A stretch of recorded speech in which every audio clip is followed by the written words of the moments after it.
Halu itu halu apaan sih halu gitu kan. Nah ini kebetulan pembicara kedua kita ada Mas Yuswo Hadi, saya panggil Mas saja tuh Bapak. Mas saja minta dipanggil Mas Yuswo Hadi, dia adalah managing partner dari Times Consulting sejak tahun 1997, sudah berprofesi sebagai konsultan pemasaran. Kemudian dia juga pernah menjadi sekretaris jenderal Indonesia Marketing Association, lulusan dari Universitas Gadjah Mada dan Fakultas Ekonomi Universitas Indonesia. Dan beliau juga kebetulan ini tepat sekali berbicara soal Muslim zaman now ini. Dia menelurkan buku, bukan menelurkan ya, menulis buku Marketing to the Middle Muslim. Sudah hampir cetakan ke-60. Bukunya judulnya sudah hampir 60, luar biasa sekali. Yang terbaru GNM, Generation Muslim. Teman-teman ngerti di digital selalu istilah yang terkenal adalah Internet of Things, IoT. Artinya apa? Semua lemari es, TV kita semua akan terkonek oleh internet. Kalau halal of things, maksud saya adalah semua produk nanti itu akan dilabel halal, termasuk lemari es. Ya, lemari es yang emang enak dimakan lemari es. Yang kedua, teman-teman, ada fenomena hijrah menjadi the new way of life. Ya, jadi sekarang ini karena diamplify oleh media sosial dan terutama dilakukan banyak oleh artis, sehingga kemudian pengaruhnya menjadi sangat luar biasa. Jadi yang dulunya artis ya, bahkan rocker gitu ya, bahkan narkoba, tiba-tiba sekarang menjadi hijrah. Jadi semua ribanya dihilangin ya, semuanya halal, semua jadi bersih gitu, dan itu menjadi satu yang positif, dan itu menjadi tren, menjadi gaya hidup. Ya, teman-teman, kenapa halal hijab itu menjadi revolusi tahun 2010? Itu bukan karena ada ustadz yang ngomong untuk pakai hijab atau peraturan pemerintah yang minta agar pakai hijab, tetapi melalui apa? Melalui gaya hidup sebenarnya. Makanya dakwah itu kalau startingnya dari gaya hidup itu akan menjadi sangat powerful. Nanti di belakang saya akan cerita sedikit bagaimana approach kita melakukan dakwah itu menggunakan pendekatan kultural, menggunakan pendekatan gaya hidup atau lifestyle ya. Ini hijrah menjadi satu lifestyle di karangan netizen itu melalui sosok-sosok role model, yaitu para artis terutama ya. Ini yang kedua. Terus ada videonya nggak, Dit? Terus? Oh enggak, ya. Coba sebelumnya. Nah, anti riba menjadi sesuatu yang gaya hidup yang keren sekarang. Karena apa? Karena digerakkan oleh komunitas entrepreneur ya, komunitas muda, netizen yang kemudian kegiatan atau movement anti riba itu menjadi satu lifestyle yang keren, lifestyle yang cool. Saya menyebutnya the new cool. Ya, sesuatu yang ada label Islamnya itu menjadi sebuah kekerenan baru. Makanya buku saya Gen M itu saya kasih Islam itu cool atau Islam itu keren gitu. Coba videonya. Communication atau dakwah yang secara dari teman ke teman, horizontal bukan vertikal ya, bukan vertikal. Oke, terus yang ketiga, teman-teman, ada fenomena yang menarik yang saya sebut sebagai umat nomik ya, the new movement. Umat nomik ini adalah ada satu gerakan ya, salah satunya sebenarnya sudah lama. Kalau Muhammadiyah sudah lama, tetapi ini dengan adanya 212 dan seterusnya itu menjadi satu gerakan baru ya. Contohnya Sodakoh ya, bikin satu gerakan umat untuk ekonomi ya, pemberdayaan ekonomi, tetapi dengan prinsip-prinsip Islam untuk menandingi konsep kapitalisme, karena kita ini sudah muak dengan kapitalisme ya. Jadi kalau 212 coba salahnya, prinsipnya ada 3 ya. Ada amanah ya, kalau 212 pakai prinsipnya jamaah nahizah ya. Jadi amanah karena harus bisa dipercaya, kemudian jamaah. Nah, ini antitesis dari kapitalisme. Jadi jamaah itu artinya bukan dinikmati oleh segelintir orang, tetapi dinikmati oleh ya kayak koperasi kalau di Indonesia. Nah, ini mulai diterapkan prinsip Islam. Terus kemudian izah ya, mulia ya. Ini yang keempat. Terus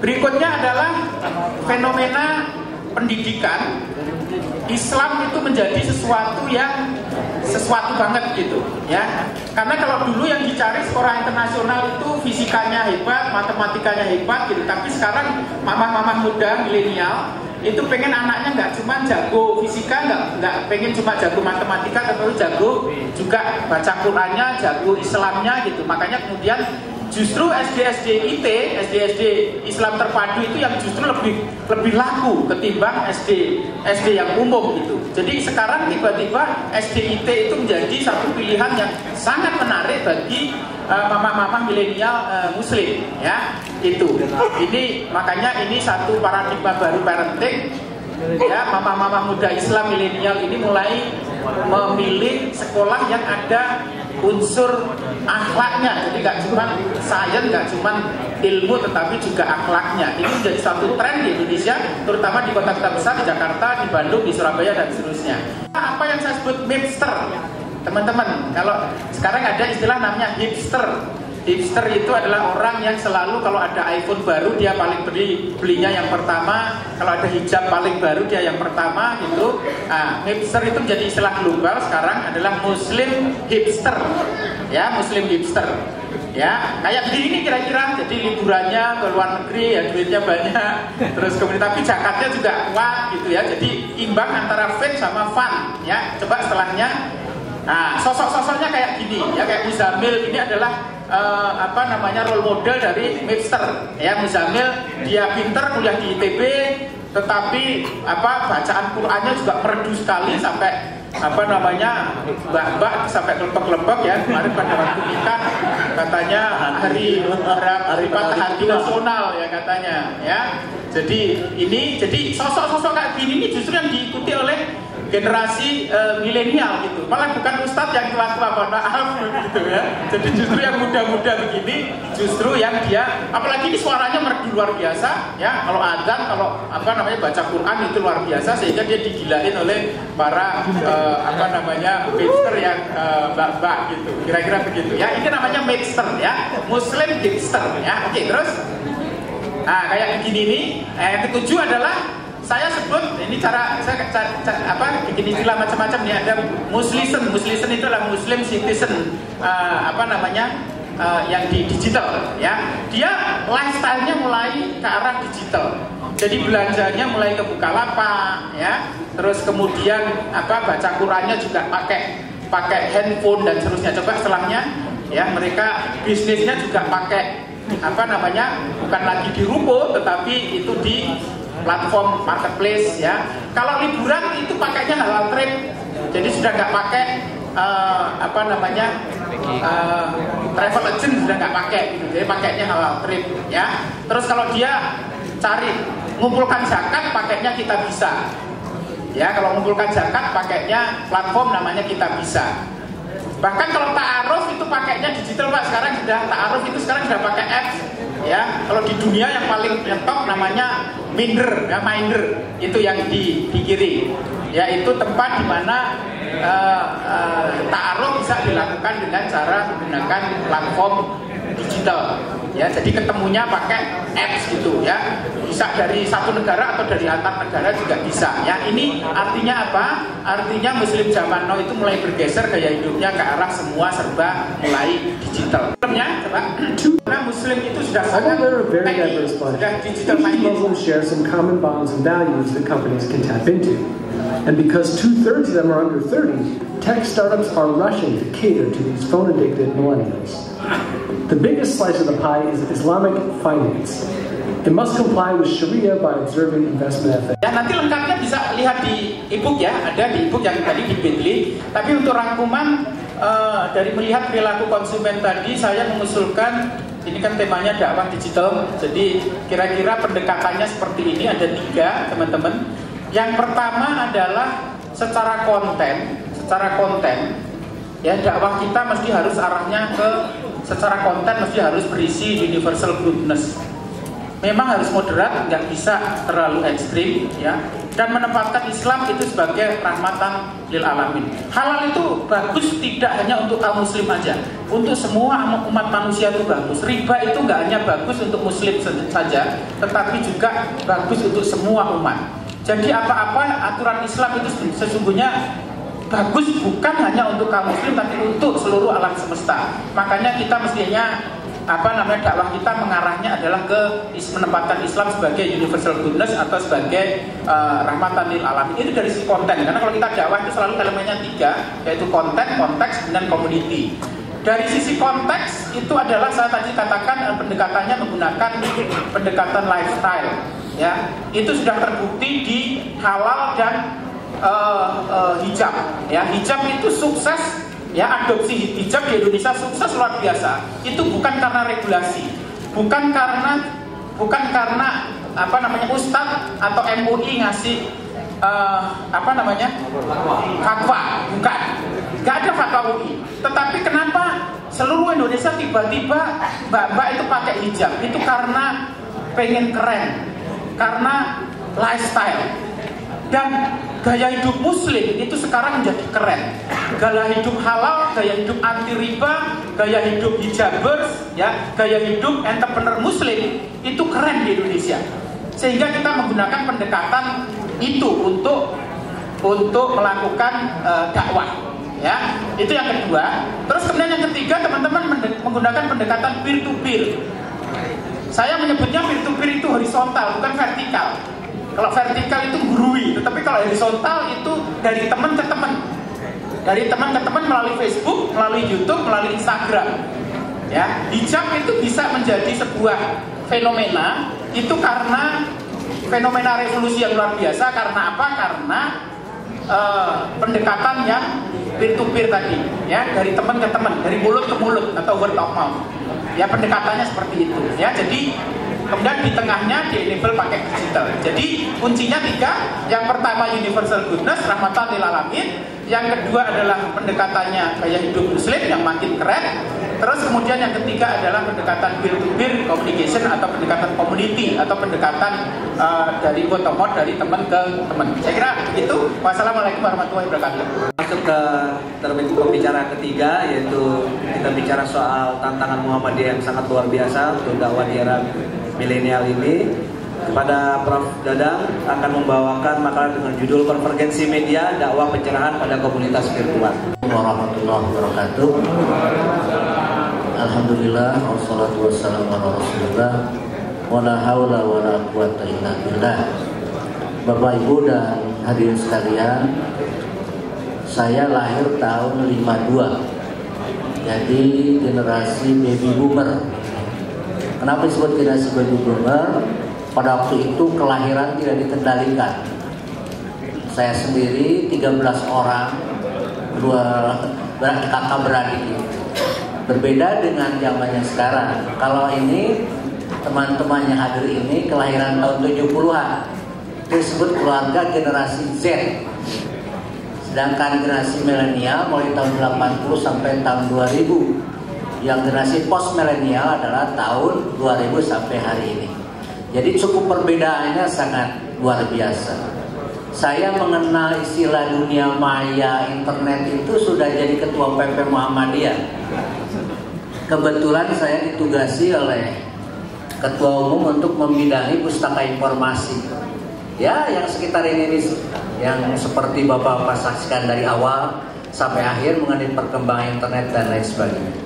Dapat dibayangkan oleh Bapak Ibu sekalian bagaimana repotnya melandaskan pemikiran saya yang orang yang jadul kepada memahami perkembangan dunia modern seperti sekarang ini. Itu perlunya kita adaptasi yang luar biasa untuk memahami fenomena-fenomena yang ada ini. Saya kira Bapak secara umum seperti itu, ya. Keluaran tahun, ya, kelahiran tahun antara 50-60 lah. Ya. Sebaya dengan saya juga banyak. Oleh karena itu ketika melihat anaknya sekarang bermain gadget itu luar biasa khawatirnya itu. Karena kita tidak mengerti dunia mereka. Saya coba dimulai. Ini Sayyidina Ali pernah berkata, itu slide. Enggak. Ini Sayyidina Ali berkata, ajarilah anak-anakmu sesuai dengan zamannya, karena mereka hidup di zaman mereka, bukan di zamanmu.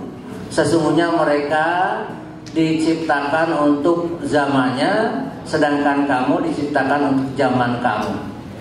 Jadi zaman kita ini, zaman saya tidak mengenal itu. Sedangkan zaman anak-anak kita sekarang dari mulai awal sudah menggeluti dunia itu. Coba langsung ada gambar.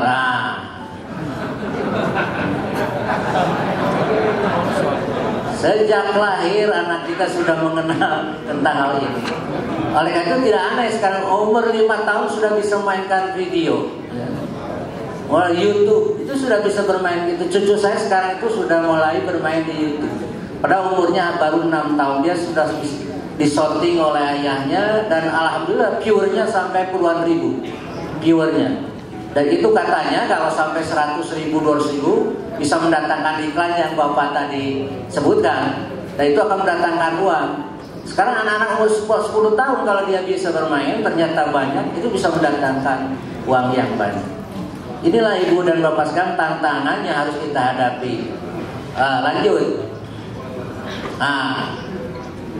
Anak-anak tiap hari, saya kira tidak. Sekarang itu mereka menonton TV, memakai gadget itu bisa berjam-jam, dan itu mempola kehidupan mereka. Ayah dan ibunya hampir tidak berpengaruh sekarang. Dulu waktu anak saya masih kecil, saya mengkhawatirkan anak saya itu kalau di luar rumah, sehingga kalau dia pergi sekolah itu saya suka wanti-wanti, kamu akan melewati 3 gedung bioskop. Karena anak saya itu 15 kilo lah ke sekolah SMA. Kamu jangan dilihat itu gambar-gambar yang biasa. Itu kamu itu aja merem ketika melewati. Ya, mereka kalau sudah pulang dia di rumah. Tapi sekarang saya lihat cucu saya justru mengerem di rumah, diam di kamar. Pulang sekolah diam di kamar. Saya lihat, kenapa? Pekerjaannya lihat ini aja. Dari pagi hingga siang dia hanya sholat, makan saja keluar. Saya lebih khawatir sekarang tuh cucu saya tinggal di rumah dibandingkan dengan di luar rumah. Nah itulah kebalikan dunia kita sekarang ini. Oleh karena itu ibu-ibu dan bapak sekalian, saya di awal ini, gue kembali ke awal tuh ada ayat Quran. Ini zaman ini sepertinya di setengah akhirat. Lalu ke atas. Terus balik lagi ke atas. Terus. Ini surat Yasin itu. Dan ibu bapak sangat terkenal. Al-yawma nahtimu ala afwahihim wa tukallimuna aydihim wa tashhadu arjuluhum bima kanu yaksibun. Hari itu mulut-mulut kamu dikunci, lalu tangan kamu yang berbicara, kaki kamu yang menyaksikan apa yang telah kamu lakukan. Ternyata hari ini setengahnya sudah berjalan, Pak. Itu yang digambarkan dari kemarin itu, orang pada duduk asik tidak berbicara. Suami istri kadang-kadang di rumah itu tidak berbicara, sudah aja pakai WhatsApp. Saya kalau lebaran itu ke komunitas yang dibangun oleh dunia maya itu disebut komunitas virtual yang sekarang jadi topik kita itu. Berbeda dengan komunitas kita sehari-hari, kita zaman dulu seperti saya ini, komunitas organik. Bisa Bu langsung ya di komunitas organik. Komunitas langsung aja terus ke gambar, terus. Nah, kalau komunitas organik seperti biasa bermuhammadiyah itu komunitas organik, Pak. Saya bisa bertemu dengan ketua umum, bisa ketemu ketua PDM, ketua PWM, itu namanya komunitas organik. Jadi hadir bersama-sama individu. Tetapi ke komunitas virtual itu tidak ada orangnya. Yang ada adalah tanda-tandanya aja, pembicaraannya. Kalau komunitas organik itu terbatas orangnya dan kita kenal, sedangkan komunitas virtual kita tidak mengenal secara jelas orangnya siapa. Teman saya di Facebook itu ada 1.600. Saya tidak begitu mengenal semuanya siapa. Setiap minggu saya kirim quotes saya yang terbaru tadi pagi tentang jangan banyak sibuk dengan aib orang lain, karena itu akan membatalkan pahala ibadah kita. Saya setiap minggu selalu mengeluarkan apa itu. Mungkin suka kalau dibaca oleh 1.600 orang komunitas saya, ya komunitas spiritual saya yang saya tidak kenal. 10% saja yang 1.160 itu sudah bersyukur. 16 saja 1% saya sudah bersyukur. Ternyata kalau saya lihat di yang melayu itu, yang cap jempol itu ada sekitar 200 orang. Ya alhamdulillah. Jadi misi saya berdakwah kepada teman-teman saya atau keluarga saya yang bersifat virtual itu bisa berhasil. Di PP Muhammadiyah bersama MP itu membangun beberapa situs-situs bersifat jariah, itu juga belum begitu berhasil, Pak. Belum bisa mengimbangi situs-situs yang oleh Bapak tadi dikemukakan. Yang viewernya mungkin sampai ribuan, ya. Sampai bahkan yang 1 juta. Seperti Suara Muhammadiyah ORN itu juga mungkin sekitar 100 ribuan ya. Orang yang menjadi penontonnya. Karena kita punya pertama Muhammadiyah ORN. Neng itu kan di percepat neng Muhammadiyah ORN. Terus. Nah, atas Muhammadiyah ORN. Nah, itu website kita. Itu juga isinya tentang dakwah Muhammadiyah. Yang kedua, Suara Muhammadiyah .in. Yang ketiga, TVmu streaming. Jadi Bapak bisa nonton TVmu dalam UCTV atau dalam streamingnya.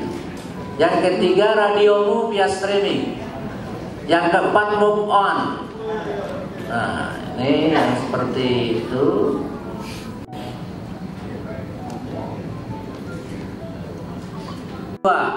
Yang dipilih oleh saudara Imam itu kita mengakses portal berita seperti Detik.com, Kompas.com. Itu kita inginnya Menara 62 itu bisa menyaingi mereka dalam itu.